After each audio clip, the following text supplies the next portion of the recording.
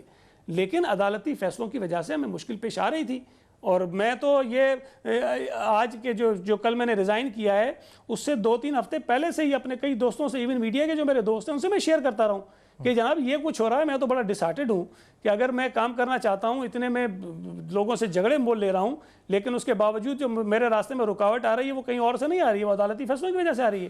عدالت میں بیٹھے ہوئے ہمارے محترم ججز ہیں, اگر وہ آبزرویشن دیتے ہیں تو کم از کم وہ یہ تو دیکھیں کہ جو شخص پٹیشن لے کر آ رہا ہے اس کا کریکٹر کیا ہے, جس کے خلاف لے کر آ رہا ہے اس کا کریکٹر کیا ہے. آپ تحقیقات تو کرائیے نا اداروں کے اندر ہو کیا رہا تھا اور اب کیا ہو رہا ہے.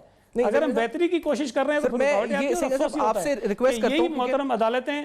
صحیح صاحب, میں ریکویسٹ کرتا ہوں آپ سے, دیکھیں آپ یہ پروگرام آپ کر رہے ہیں, آپ کے پاس بہت سے ثبوت بھی ہوں گے, جب آپ بات کر رہے ہیں کسی مافیا کے خلاف تو آپ کے پاس ثبوت بھی ہوں گے کہ انہوں نے کرپشن کی ہے. تو sir why not NAB, why not FIA, why not anti corruption department, کیونکہ ان اداروں کو لکھ کر آپ آگاہ کر سکتے ہیں. کیا پتا آپ نے لکھا ہو میرے علم میں نہ ہو, اور اگر پروگرام دیکھا جا رہا ہے تو آپ DG NAB, chairman NAB, DG FIA, یہ تمام لوگ ہیں, اور اگر کرپشن کا میگنیٹیوڈ بھی کروڑوں اربوں میں ہے, جو 57 کروڑوں کی آپ نے بات کی تھی دواؤں کی, تو سر پھر تو اس پہ انکوائری ہونی چاہیے نیب کی, اینٹی کرپشن کی, FIA کی.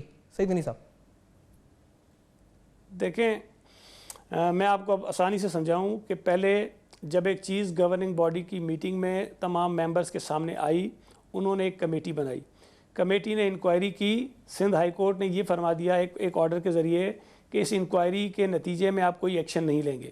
اب وہ انکوائری گورننگ باڈی کی ایک میٹنگ ابھی چیف منسٹر صاحب نے چیئر کی، چونکہ مجھے تو روک دیا تھا عدالت نے تو میں نہیں کر سکا، چیف منسٹر صاحب نے چیئر کی اور وہ رپورٹ جو ہے اس کمیٹی کے آگے پیش کر دی گئی، اور اس آبزرویشن کے ساتھ، اس فائنڈنگ کے ساتھ کہ جناب جب تک سندھ ہائی کورٹ نے اسٹے آرڈر دیا ہوا ہے ہم اس انکوائری کی رپورٹ پر کچھ بھی نہیں کر سکتے ہیں. لیکن میری معلومات یہ ہیں کہ شاید نیب نے ہمارے جو سوشل سیکیورٹی کے محکمے کے کئی لوگوں کو نوٹس ایشو کیے ہیں، ان کے بیانات لیے ہیں. اب وہ انہوں نے کس بنیاد پر لیے ہیں مجھے نہیں پتا، لیکن باہر آ کر جو لوگ نیب کے پاس گئے تھے، باہر آ کر جو انہوں نے باتیں کرنا شروع کی ہیں وہ یہ ہیں کہ جناب ہماری نیب سے بھی سیٹنگ ہو گئی ہے اور یہاں سے کچھ نہیں ہوگا. اور میں آپ کو آج یہ بات بتا رہا ہوں کہ جب یہ پٹیشن میرے خلاف فائل ہوئی تو وہ اس سے پہلے آ کر کہتے تھے کہ اگلی پیشی پر سعید غنی ڈی نوٹیفائی ہو جائے گا.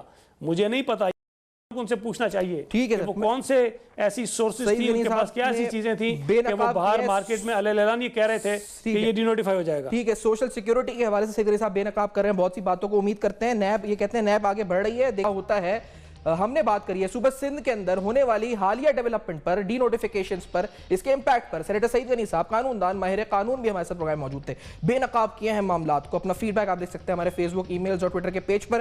امید کرتے ہیں پیر کے دن جب حاضر ہوں گے تو سندھ، بلوچستان، خیبر پختونخوا، پنجاب، جہاں پر بھی مبینہ طور پر بدعنوانی کا معاملہ ہوگا آپ کے سامنے رکھ کے بے نقاب کریں گے. دیکھتے رہیے گا اب تک.